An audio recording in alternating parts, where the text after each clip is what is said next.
새벽 2시 나는 손목시계를 한번 보고 숨을 가다듬었다. 아내가 가장 깊이 잠들어 있을 시각이었다. 배를 누르려던 손을 멈추고 가방에서 열쇠를 찾아들었다. 배를 누르면 아내가 깰 것이다. 그럴 생각에 미안해져 나는 가능한 소리를 죽여 키박스에 열쇠를 꽂았다. 슬그머니 문을 열고 다시 닫는다. 어둑한 방 안에서도 사물들은 충분히 분간할 수 있었다. 아내는 아이들과 함께 자고 있었다. 아내의 왼쪽에 7살 된 금비와 4살 된 은비가 곤히 잠들어 있는 모습이 보였다. 아내가 내가 돌아온 것을 알면 놀라겠지. 아침에 일어나서 깜짝 놀랄 아내의 얼굴을 떠올리며 나는 지그시 웃었다. 원래 계획대로라면 출장은 내일까지였다. 그러나 의외로 일이 잘 풀려 하루 일찍 마칠 수 있었다. 나는 소리를 죽여 트렁크를 정리했다. 샤워를 할까 하다가 그만두었다. 출장지인 대구에서 올라오기 전에 숙소에서 샤워를 했기도 했지만 물소리로 아내를 놀라게 하고 싶지 않았다. 나는 잠든 금비와 은비의 얼굴을 가만히 들여다보다가 엎드려 누운 채 자고 있는 아내의 머리를 가볍게 쓰다듬어 주었다. 그러고 옆에 누우려다 깜짝 놀랐다. 아내가 아니었다. 나는 잠시 멈칫하다가 자고 있는 여인을 자세히 살폈다. 아내의 가장 친한 친구, 지훈이 엄마 희연 씨였다. 희연 씨가 웬일로? 아내는 어디 간 거지? 나는 돌연한 사태에 잠시 생각을 굴렸다. 아, 맞다. 아내는 학원생들과 함께 1박 2일 캠프를 떠난 것이었다. 아내는 속셈학원 원장이었고 내가 출장을 떠나기 전 캠프에 간다고 말했던 것이 바로 오늘이었다. 나는 고개를 끄덕였다. 아내가 캠프에 아이들을 데리고 가지 않은 것은 금비의 몸이 좋지 않아서였다. 금비는 중이염을 앓고 있어 병원을 들락거리고 있었다. 지훈이 엄마는 아내를 대신해 금비치를 돌보러 온 것이 분명했다. 나는 자고 있는 지훈이 엄마를 내려다보았다. 지훈이 엄마는 아내보다 훨씬 미인이었다. 몸도 늘씬하고 나이보다 젊어 보였다. 그리고 그 눈, 소녀처럼 맑고 여린 눈이 너무 예쁘다고 생각한 적이 한두 번이 아니었다.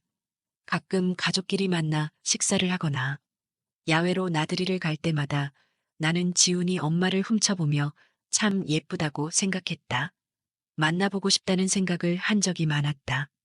특히 도톰하고 앙증맞은 입술, 언제나 그 입술을 볼 때마다 문득문득 상상하곤 했다. 아내와 시간을 보내면서도 머릿속으로는 지훈이 엄마를 상상할 때가 많았다. 판타지에 빠질 때가 많았다. 나는 잠시 생각을 가다듬었다. 이것은 천재일우의 기회였다. 2번 다시 이런 기회는 잡을 수 없을 것이다. 나는 침을 삼켰다. 갑자기 가슴이 울렁거렸다. 설렜다. 나는 조용히 침을 삼키고 마침내 결단했다. 지훈이 엄마는 잠들어 있었다. 나는 금비를 조용히 들어 은비의 건너편으로 옮겼다. 공간 확보 차원에서였다. 금비는 세상 모르고 잠에 빠져 옮겨지는 것도 모르고 있었다. 준비가 끝나자 나는 다시 한번 마음을 다잡고 지훈이 엄마에게 다가갔다. 피곤했는지 지훈이 엄마는 나를 전혀 의식하지 못한 채 그대로 잠들어 있었다. 나는 그녀의 몸을 가만히 흔들었다. 순간 뭔가 이상한 낌새를 느꼈는지 지훈이 엄마는 눈을 번쩍 떴다. 나는 한 손으로 그녀의 입을 막았다. 쉬, 애들 깨요. 조용히 알았죠? 나는 속삭이며 다른 한 손으로 지훈이 엄마의 눈치를 살폈다. 지훈이 엄마의 놀란 눈이 어둠 속에서도 환히 들여다보였다. 안 돼, 현태 씨. 왜 이래요? 지훈이 엄마는 평소에도 나를 현태 씨라 불렀다.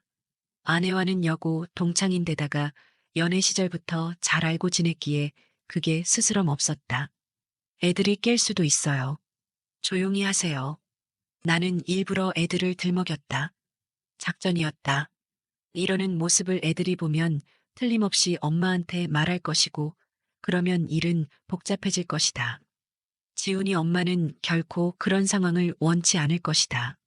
설령 내가 성공하지 못하더라도 이런 모습 자체를 애들한테 보인다는 건 지훈이 엄마한테는 있을 수 없는 일이었다. 현태 씨, 이러면 안 돼요. 그러나 그녀의 목소리는 속삭이듯 작았다. 작전이 맞아떨어진 것이다. 지훈이 엄마는 금비와 은비가 깨는 걸 두려워하고 있는 게 분명했다. 향수기를 생각해봐요. 이러면 안 돼요. 지훈이 엄마는 아내 이름을 들으면 내가 이성을 찾고 거두리라는 희망을 품고 있는 것 같았다. 그러나 어림도 없었다. 이런 기회를 놓친다는 건 있을 수 없는 일이었다. 나도 이제 그녀의 이름을 부르기로 했다. 그리고 내가 절박한 상태라는 걸 힘주어 강조했다. 이러면 안 돼요. 난 임자 있는 남자예요. 그러나 희연의 말은 꼬리를 잇지 못했다. 너무해, 현태 씨. 그리고는 갑자기 무너져 버렸다. 마침내 그녀가 무너진 것이었다. 사랑해요, 희연 씨. 정말이지 진작부터 꼭 한번 만나보고 싶었어요. 희연은 대답 대신 고개를 외면했다. 나는 덧붙여 속삭였다. 나를 용서해요. 이렇게라도 하지 않으면 안 될 것 같아요. 나도 내가 못난 놈이지만 정말 어쩔 수 없었어요. 희연은 대답 대신 손에 힘을 주었다. 그리고 말한다. 이걸로 끝이에요. 다시는 날 만나지 못할 거예요. 할 말이 없었다. 희연의 성격을 잘 아는 나로서 무슨 말을 할 수 있을까? 현태 씨, 기어이 내 자존심을 짓밟고 어쩌자고 그래요? 그만큼 사랑하기 때문이에요. 이해해줘요. 빨리 애들 깨기 전에. 과연 희연이다.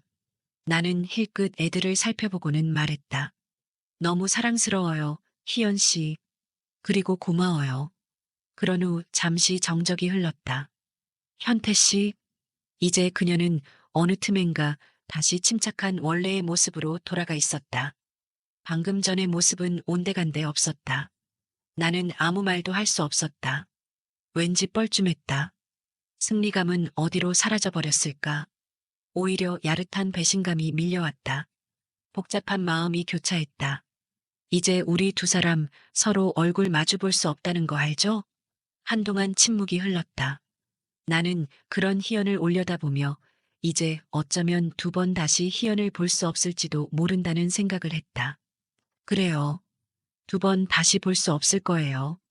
희연의 성격으로는 아마 아내 향수기에게 말하지 않고 그냥 조용히 사라져버릴 것이다. 그러자 문득 아쉬움이 치밀었다. 두 번 다시 볼 수 없다면 그래서 내 추억을 각인시켜 주리라. 다음 날 아침 아내는 금비와 은비의 웃음소리에 눈을 떴다. 아내는 여느 때처럼 아침 식사를 준비하고 있었다. 아무 일도 없었던 듯이. 희연은 이미 집을 떠난 후였다. 아내는 나를 보고 밝게 웃으며 말했다. 왔어? 일이 빨리 끝났나 봐. 깜짝 놀랐네. 나는 아내에게 미소 지으며 말했다. 응, 일이 생각보다 빨리 끝났어. 너희들 얼굴이 보고 싶어서 서둘러 왔지. 아내는 웃으며 다가와 내 팔에 살짝 기댔다. 고마워. 피곤할 텐데 좀 더 쉬지 그랬어. 나는 고개를 저으며 너희들 보고 싶어서 피곤한 것도 몰랐어. 라고 대답했다. 아내의 얼굴을 보니 어젯밤의 일은 꿈처럼 느껴졌다. 아침 식사를 마친 후 나는 아이들과 놀아주며 시간을 보냈다.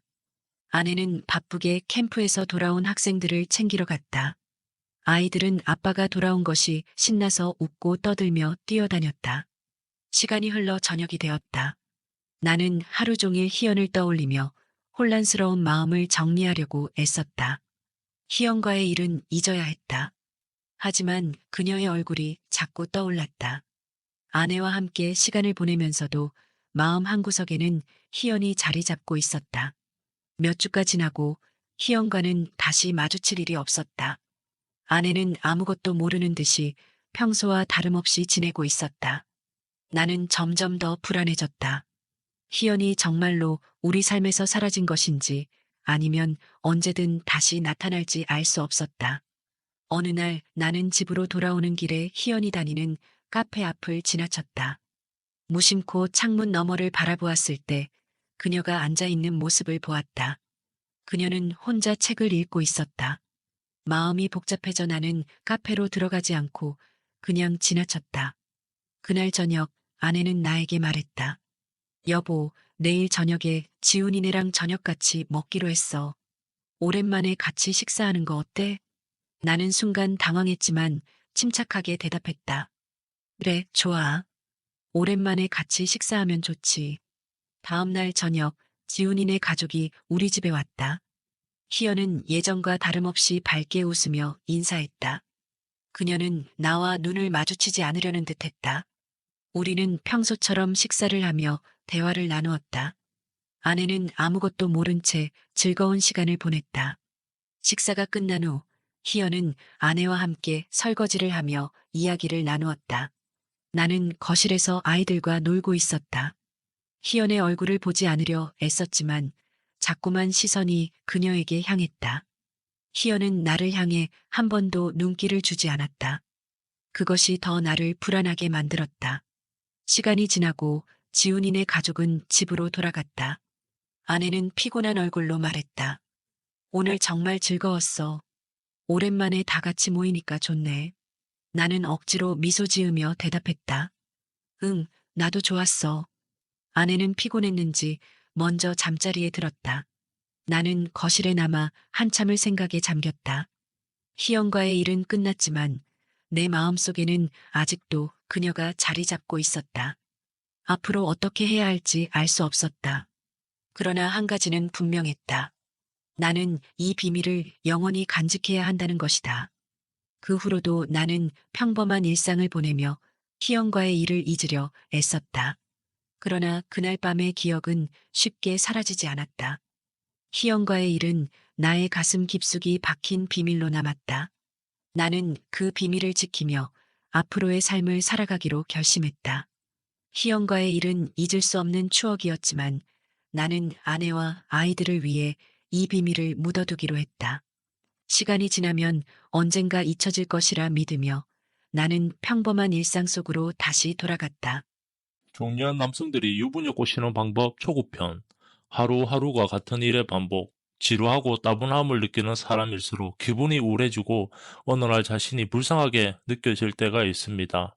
사회생활도 어느 정도 자리 잡고 지극히 평범하고 따분한 회사 생활, 어느 정도 직장 생활도 안정이 되었고 경제적으로도 여유가 생겨나면 취미 생활도 가지게 되고 색다른 곳에서 새로운 사람과의 신선한 일탈을 통해 즐거움을 찾으려 합니다. 그중 여러 가지가 있을 수 있지만 아줌마와의 사랑을 꿈꾸기도 합니다. 그렇다면 남자들이 중년 여성을 사귀는 방법에 대해 한번 알아보겠습니다. 아줌마를 꼬실 때 하는 방법 첫 번째, 아주 조금씩 친해져 간다. 중년 여성, 아줌마들이 가장 불안해하는 것이 바로 경계심. 잃을 게 많은 사람일수록 조심스럽고 들키지 않아야 하는 거죠. 설령 여자가 먼저 남자에게 관심이 있었다 하더라도 비밀을 지켜줄 것. 같지 않은 사람이라면 만남이 절대 이루어질 수가 없습니다. 믿음을 보이지 않는 상대라면 아무리 돈이 많고 잘생겼다 하더라도 위험한 관계를 시작도 하려 하지 않을 겁니다. 그래서 아줌마들을 잘 꼬시는 남자들은 여성에게 경계심을 먼저 풀고 자연스럽게 아주 조금씩 호의를 베풀며 서서히 접근을 합니다. 아줌마를 꼬시는 방법 중 가장 중요한 포인트입니다. 아줌마를 꼬실 때 하는 방법 두 번째, 상대 입장에서 말을 잘 들어준다. 상대가 고민을 이야기하거나 수다를 떨기 시작하면 언제나 여자 입장에서 오구오구 하면서 그 사람의 편을 들어주며 이야기를 해준다. 특히 꺼내기 어려운 말이나 고민 상담을 특히 잘 해준다. 응, 그래, 그랬구나. 네 말이 맞지. 맞장구를 쳐주며 언제나 여자 편에 서서 대화를 나눈다. 아줌마를 꼬실 때 하는 방법 세 번째, 조금의 밀당을 섞어준다. 평소에는 친절하게 대하면서도 가끔은 밀당이 필요하다. 빨리 나와 사귀지 않으면 다른 여자와 사귈 수 있다. 언제든지 나는 떠날 수 있다. 여자들은 자기 말을 잘 듣다가도 한 번씩 말을 듣지 않거나 의외의 모습을 보일 때면 애달아하며 상대를 다시 한번 생각하게 되고 나한테는 소중한 사람이었구나 느끼게 만들 수가 있다. 결론은 꼬시고자 하는 아줌마한테 천천히 다가가 최대한의 호의를 베풀고 안전한 남자란 걸 확인시켜주고 나서 말 많은 여자들의 고민거리나 속 깊은 이야기를 실은 내색 없이 아주 잘 들어준다. 마지막으로 밀당을 통해 확실히 내 여자로 만들어버린다.